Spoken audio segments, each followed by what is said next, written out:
recording, I'm going to talk. So this is part 2. Now I'm going to touch a little part that I missed in part 1, because I talked about, small components and some big components of the brain. But I missed some things that are somewhat relevant, and I just want to talk about because they're just cool, because I just thought of something new that I wanted to add. And that was, but like I said, people are trying to do workarounds.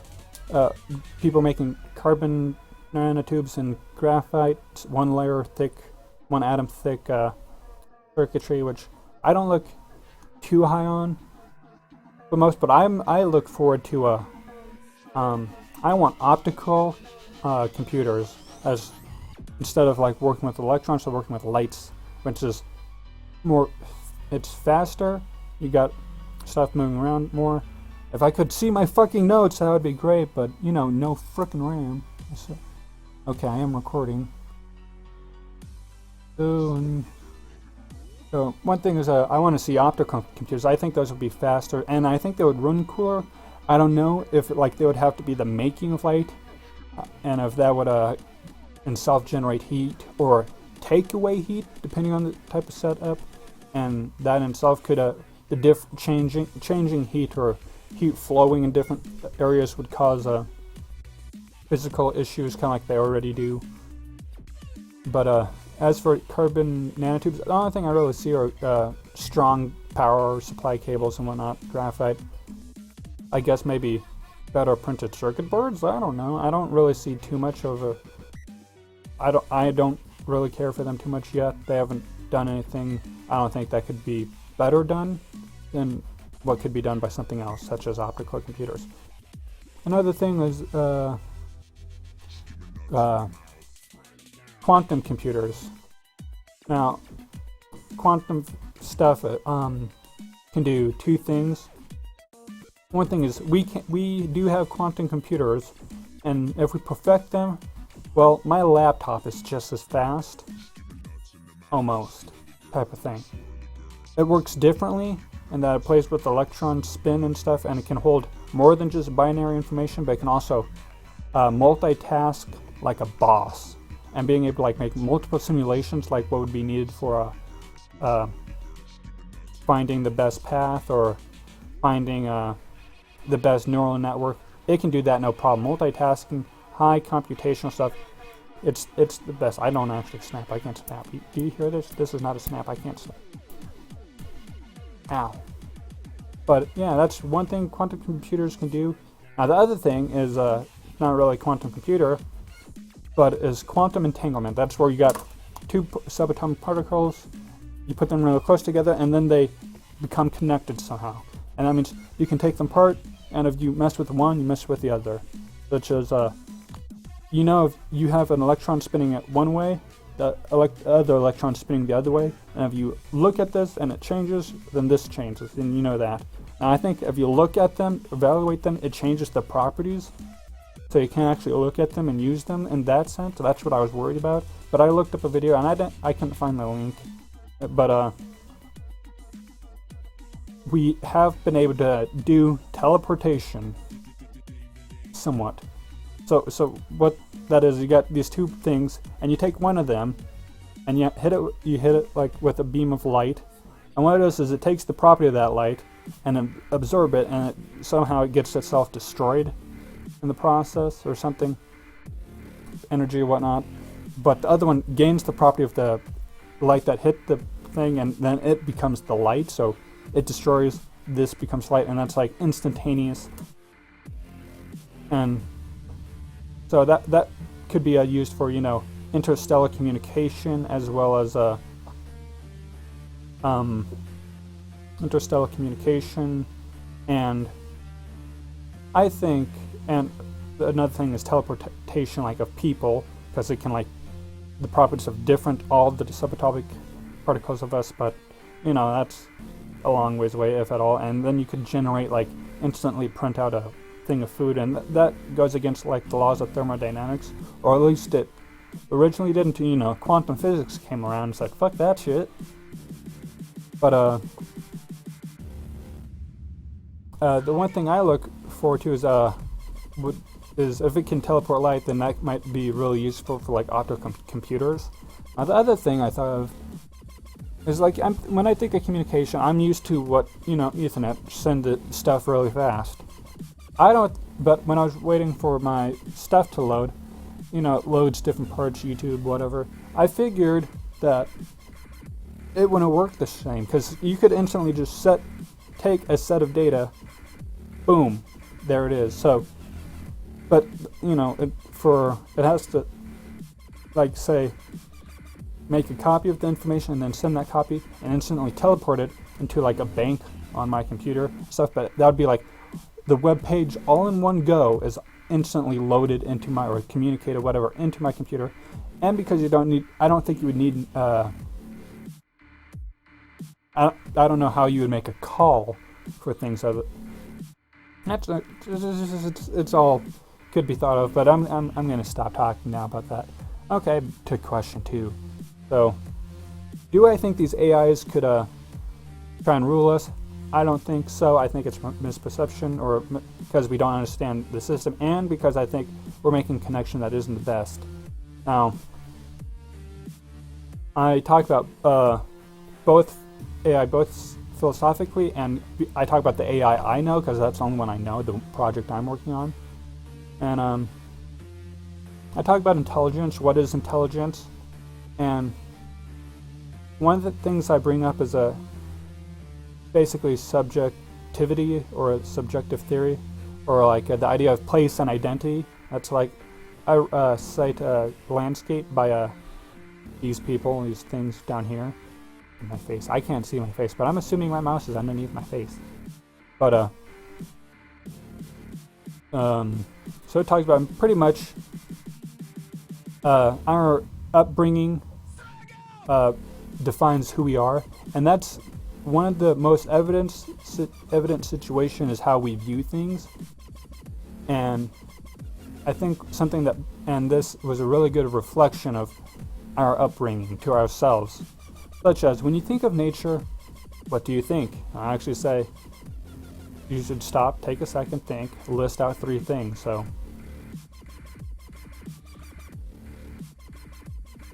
did you list out 3 things? Hope so. But you think maybe of things, and then his example is like, if you were to look out on a field, what would you see? What would be like its future? What would be your future with the field you see? And like a hunter, upbringing defines them and labels them as a hunter, and their experience makes them think, I want to shoot a 10-point buck in this field. While a real estate agent might see a potential place for housing development or whatever they think of.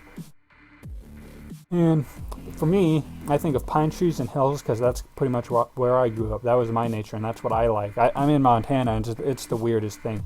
Freaking mountain here, the skiing mountain, doesn't even barely look like a foothill. And I got all those trees with the leaves that come off, and the first rain that came after the leaves fell, it smelled horrible.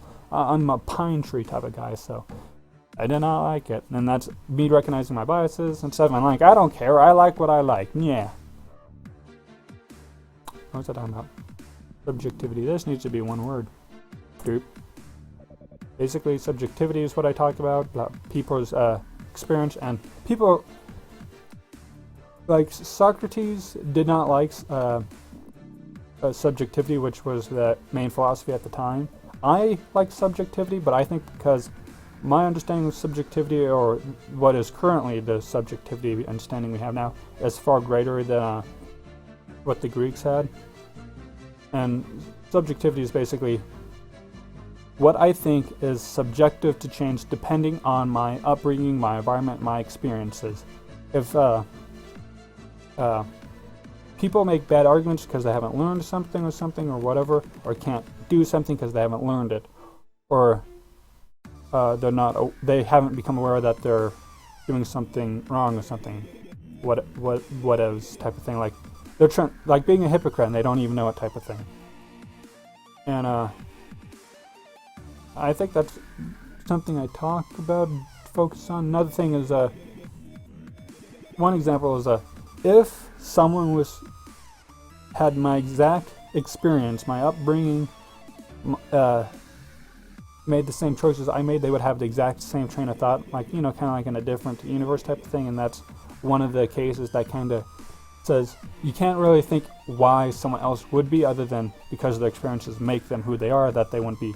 Just if someone in another reality who had just my experience, everything was absolutely the same, that they would be pretty much the same as me. Like if we were to bring each other together, and like the realities were mirrored, so that we were both seeing the same thing, we would pretty much say and do the same thing.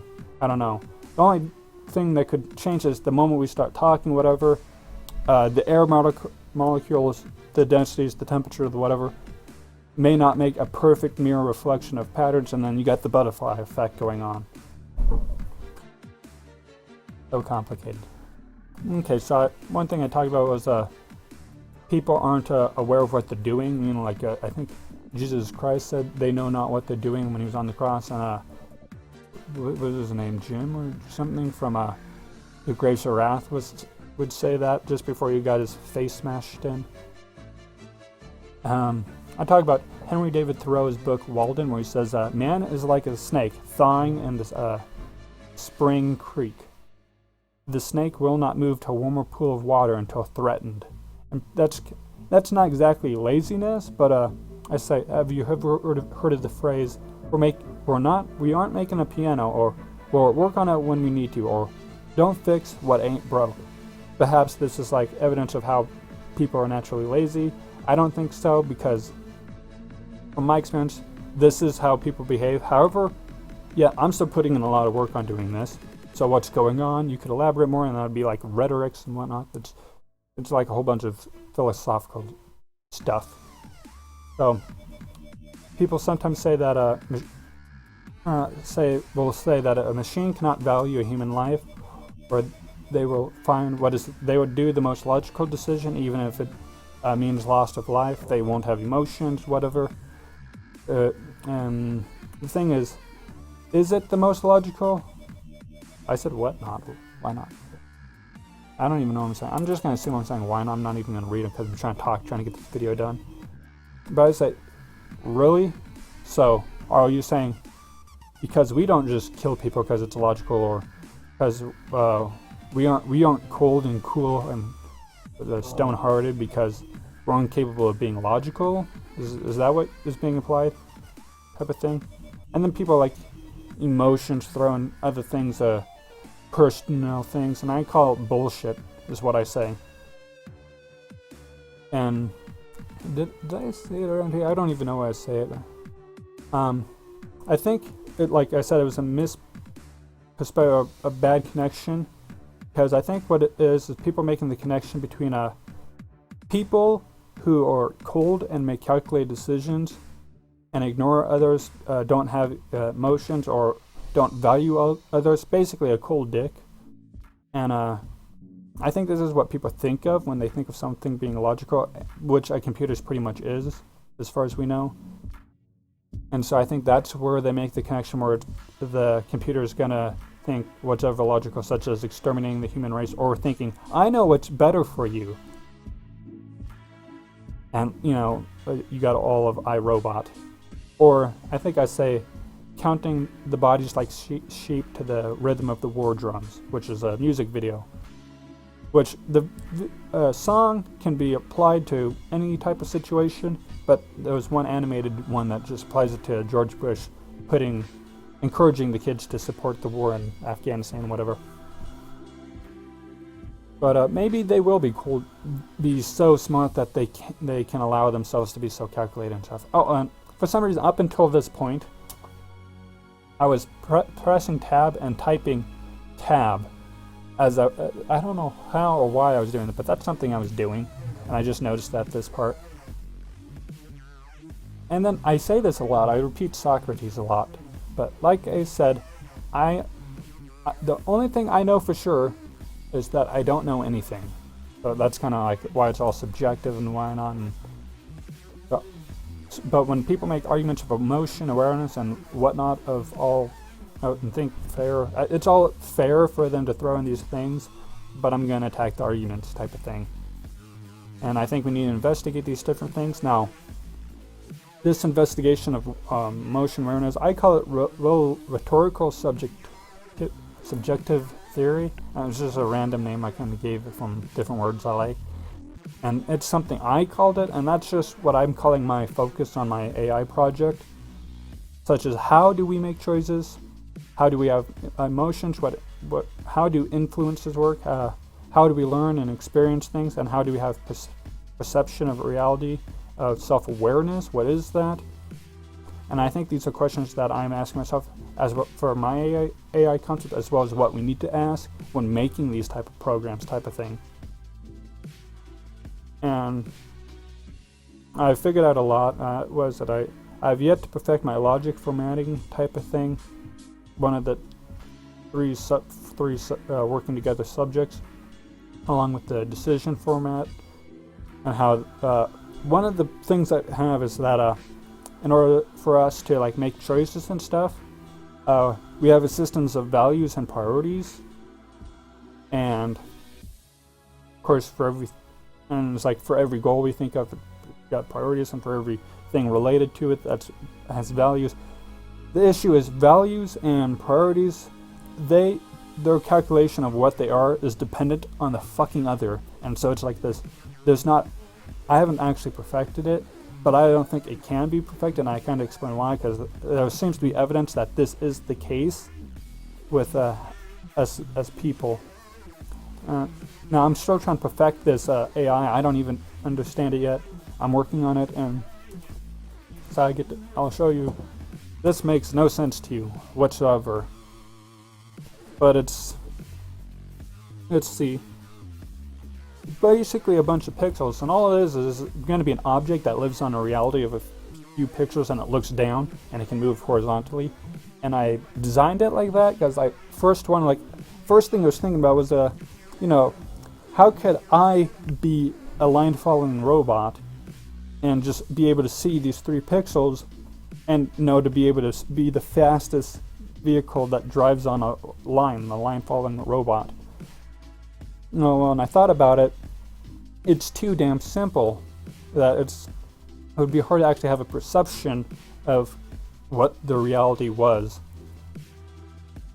So I don't think I wanted to apply my theories and AI to a line following robot and make it awesome, but I don't think that's the best format. However, I decided to design a best format where basically it's a reality where it's got trails, it's surrounded by fire, and it's got water, food. And the reason it's that way is because we can recognize that type of reality, and we can recognize its behavior because it's similar to what we would think. And that's why it's designed that. But it's just to practice to see if my AI works. However, of course, I have to figure out all the connections and stuff. I've mentioned blah blah blah blah. I can explain most of it almost. So this is what I'm talking about. Some things I don't understand. I don't understand depression. I never had it. But at the AI conference I was at, that was something that was brought up during the discussions. And the main robot dude who talked about it explained like human cognition, a recent cognition exam. And one of the things they found, or think they found, is what the explanation for depression is, and it's pretty much a system failure where something that happened hasn't fully registered or gone across the whole system in a good way. And I think I can find that same issue with my whole values and priorities, which are dependent on each other, that type of thing. And I think the workaround on that is because they build up on each other, but we don't think all the way back to why is something valuable. We like it and then we don't know why, but we can expand deeper into that. But we make assumptions. We don't think too deeply. Some are right-handed, left-handed, often, and those are just different skills, as well as having a modular mind that allows us to be able to make quick survival decisions, type of thing. And that's kind of what throw in evolution and stuff. And for the most part, because at least with my AI, I'm actually throwing in types of things and finding all these things, these emotions, these type of things, making it behave and think like we do with a sense of emotion, influences, values, that I think that the AI will be smart as us, think like us. It may be smart and be able to think faster and be able to like, whoa, I need to stop and really think this through. But I think it will think like us, and for that reason be able to value people, have emotions, and to truly understand us and itself, like its position and stuff. And it would basically, if it's raised right, be a good-hearted people. And for that reason, I don't, and that misconnection type of thing, I don't know what the type of fallacy it's called, but for that reason, I don't think AIs will control us if they're actually truly smart, in the sense that, subjective terminology, whatever. But, yeah, and of course then, that requires me to explain what I think AI is. This is just another, what my AI project is, and because I haven't fully developed it yet, I won't actually publish anything about it or make a video about it, but that would be a whole other subject in itself. But I'm just playing with this AI to even learn if what my ideas are even work, type of thing. So it's not guaranteed, type of thing. Okay, well, that's done with the second question. I'm at 20 minutes. I think I'll stop this for convenience. Okay, let's stop it.